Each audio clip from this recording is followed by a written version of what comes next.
प्यारे बच्चों, जमात हफ्तुम रियाजी का नया सबक आज हमारा शुरू हो रहा है, जिसका नाम है दायरा, सर्कल।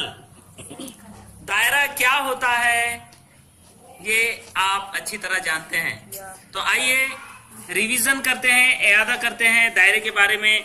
हम जो भी जानते हैं हम उसका इयादा करेंगे। देखिए, सबसे पहले तो हम जानते हैं कि कोई भी दायरा बनाने के लिए एक मरकज की जरूरत होती है, एक नुक्ते की जरूरत होती है। ये नुक्ता मैं बना रहा हूं यहां पर, ये नुक्ता, इस नुक्ते का हमने नाम दिया है नुक्ता ओ। क्या नाम दिया है हमने इसका? नुक्ता ओ। ये नुक्ता है। इस नुक्ते को मरकज मानकर हमें दायरा बनाना है। दायरा बनाने के लिए मरकज की जरूरत होती है और तकसीमकार की मदद जरूरत होती है, प्रकार की। देखिए, ये प्रकार है, इसके जरिए से हम दायरा बनाएंगे। उसके लिए हमें प्रकार की नोक उस नुक्ते पर रखना पड़ती है और पेंसिल का जो सिरा है उसे जो है कागज पर इस तरह से घुमाना पड़ता है, तो बन जाता है दायरा। हम प्रकार में मुनासिब फासला लेकर एक दायरा बना रहे हैं।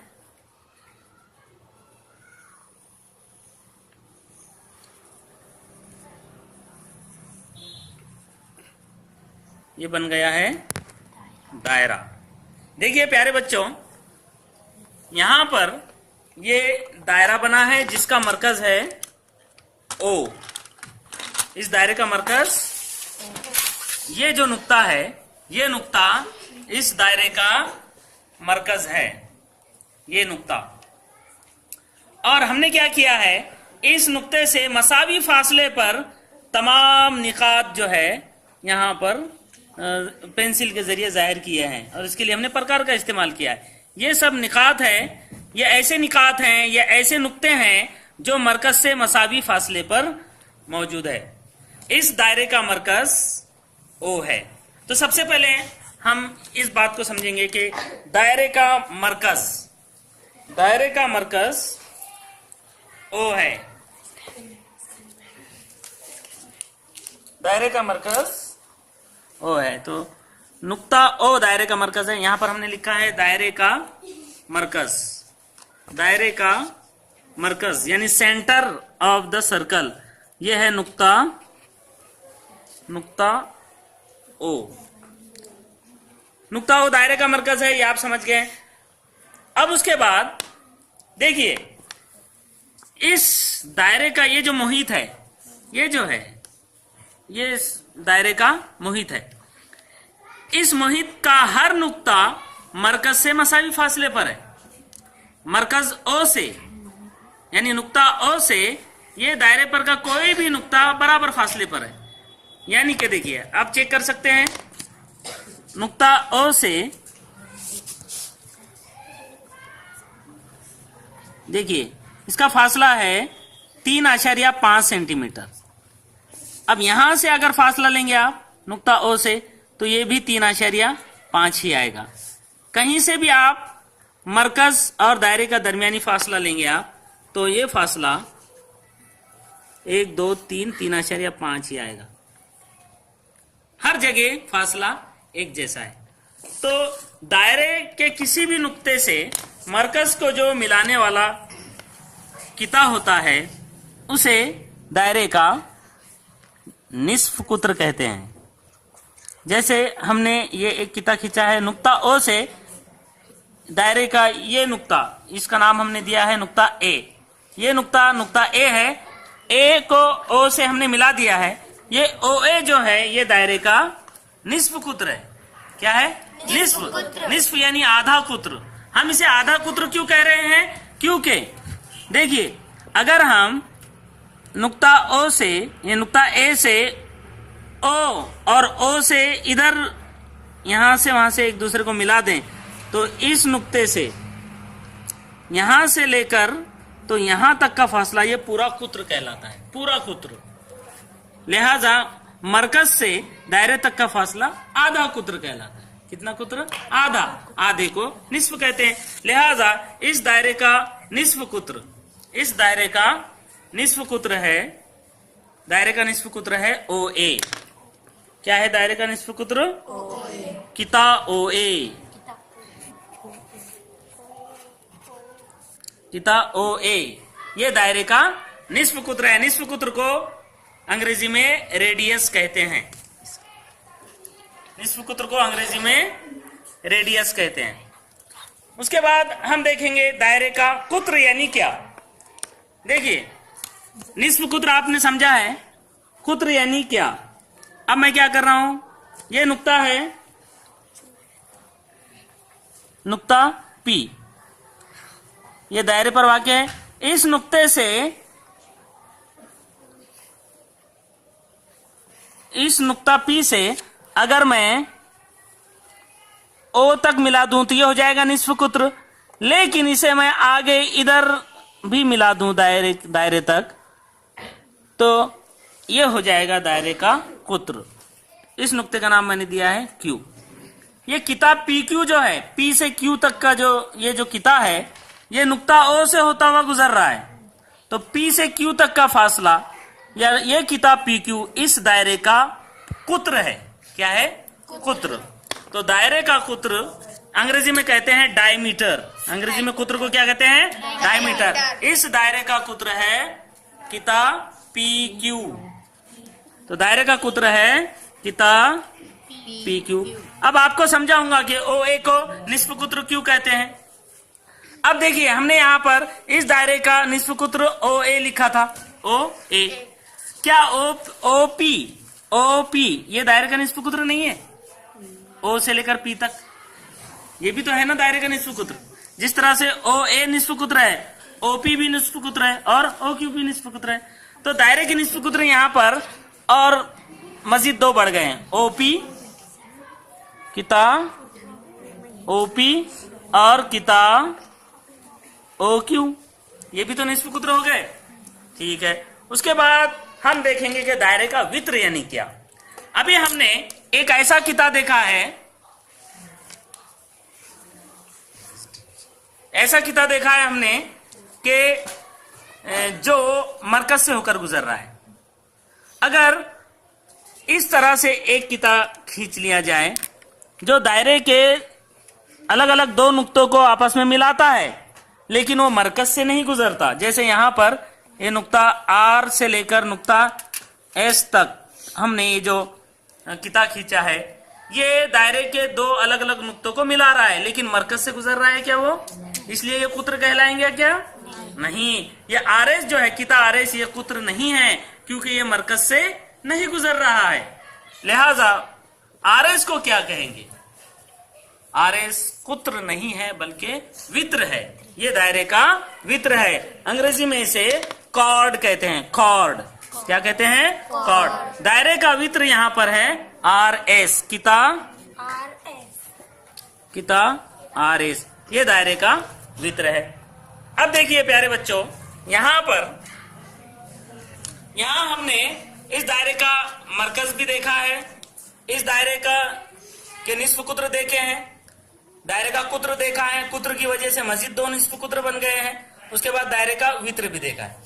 हम किसी भी दायरे के बेशुमार निस्फ कुत्र खींच सकते हैं, किसी भी दायरे के बेशुमार कुत्र खींच सकते हैं और किसी भी दायरे के बेशुमार वित्र भी खींच सकते हैं। हमने सिर्फ समझने के लिए यहाँ पर एक निस्फ कुत्र, एक कुत्र और एक वित्र खींचा है। ये बात अलग है कि कुत्र में दो निस्फ कुत्र छुपे हुए हैं, लिहाजा यहाँ पर तीन निस्फ कुत्र बन गए हैं। अब इसके बाद हम देखेंगे दायरे पर वाक़े नुकात यानी क्या? Points on the circle. दायरे पर वाक़े नुकात, दायरे के अंदरूनी हिस्से में वाक़े नुकात और दायरे के बैरूनी हिस्से में वाक़े निकात।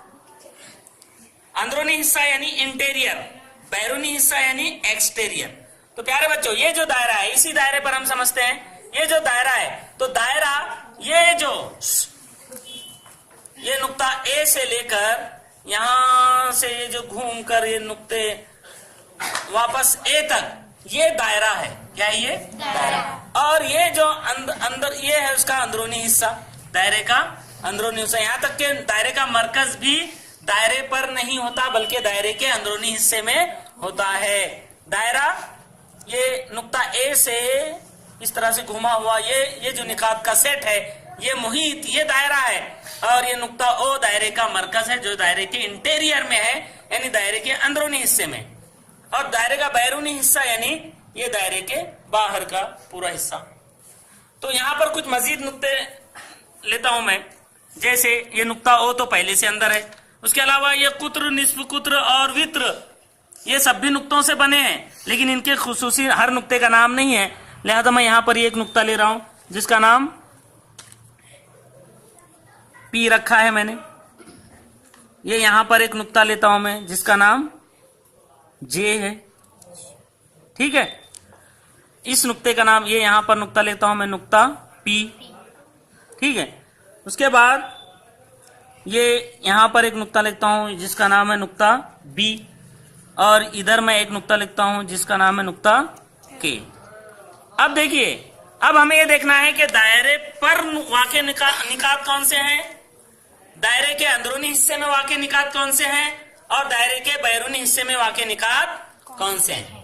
देखिए प्यारे बच्चों, पहले हम देखेंगे दायरे पर वाक़े निकात। देखिए नुक्ता ए, नुक्ता पी, नुक्ता आर, नुक्ता एस, नुक्ता क्यू, ये सब दायरे पर वाक़े निकात है।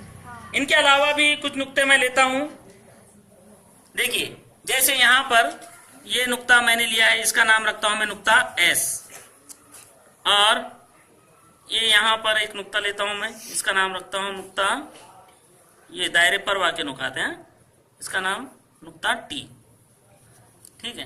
देखिए ये नुक्ता टी मैंने दायरे के अंदर लिखा है, टी अंदर लिखा है, नाम अंदर लिखा है, लेकिन नुक्ता दायरे पर है। ये यहां पर एस मैंने दायरे के बाहर लिखा है, लेकिन नुक्ता दायरे पर है। एस नुक्ते का नाम कहां लिखा है इसे अहमियत नहीं है, बल्कि वो नुक्ता कहां है इसे अहमियत है। इस पर तय होगा कि वो दायरे पर है या दायरों के अंदरूनी हिस्से में है या दायरे के बैरूनी हिस्से में। अब देखिए यहां पर हम यहां पहले लिखते हैं दायरे पर वाक़े निकात। तो दायरे पर वाक़े निकात कौन कौन से, देखिए यहां से शुरू करते हैं हम। नुक्ता पी दायरे पर है, एस भी दायरे पर है, आर भी दायरे पर है। उसके बाद ये एस, देखिए यहां पर एस डबल हो गया, ऑलरेडी यहां पर भी है, इसलिए इसका नाम हम बदलते हैं। इसका नाम एस के बजाय कोई भी नाम, दूसरा नाम रखते हैं हम। बोलिए जो इसमें नहीं है, डबल नाम नहीं होना चाहिए, डब्ल्यू रखते हैं, ठीक है। इस नुक्ते का नाम हमने रख दिया है डब्ल्यू। तो नुक्ता पी, नुक्ता डब्ल्यू और नुक्ता आर ये दायरे पर है। तो दायरे पर वाक़े निकात हम लिख रहे हैं। निकात कौन कौन से निकात हुए, निकात P comma W comma R comma, उसके बाद देखिए S T Q, S T comma Q, उसके बाद ये नुक्ता ए भी दायरे, ये सारे निकात दायरे पर है। उसके बाद दायरे के अंदरूनी हिस्से में यानी दायरे के इंटीरियर में कौन कौन से निकात हैं। अंदरूनी हिस्से में देखिए सबसे पहले तो दायरे का मरकज ओ, यानी ये निकात दायरे के अंदर है, निकात ओ कॉमा, ओ के बाद पी, और यहाँ डबल पी हो गया, इसका नाम भी बदलना पड़ता है, इसका नाम एम,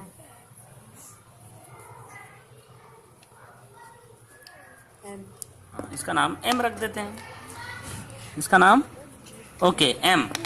देखिए पी एम और ये जे, निकात पी एम और जे, ये सब दायरे के अंदर है। अब आप कहेंगे सर ये टी भी दायरे के अंदर है, अंदर है कि नहीं, ये दायरे पर है, ठीक है, लिखा हुआ अंदर है। उसके बाद दायरे के बैरूनी हिस्से में वाक़े निकात। तो देखिए दायरे के बाहर कौन कौन है, नुक्ता बी बाहर है, नुक्ता के बाहर है, बाकी ये बाहर लिखे हुए हैं, लेकिन ये है दायरे पर, लिहाजा निकात बी कॉमा के, ये दोनों भी दायरे के बैरूनी हिस्से में वाक़े निकात है। इस तरह से हमें अगर ये सब समझ में आ गया है तो मश्क नंबर 90 के सवालात हम आसानी से हल कर सकते हैं। और ये सारे सवालात आप हल करके लाएंगे। सवाल है मश्क नंबर 90 का सवाल। पहला सवाल, झैल की शक्ल देखिए, दायरे के मरकज, दायरे के कुत्र, दायरे के वित्र के नाम लिखिए। क्या आप इसके दायरे, इस शक्ल को देखकर दायरे का मरकज बता सकते हैं? क्या है? नुक्ता सी। दायरे का वित्र कौन सा है? कौन कौन से वित्र है? यहाँ पर एक से ज्यादा भी वित्र हो सकते हैं, है यहाँ पर।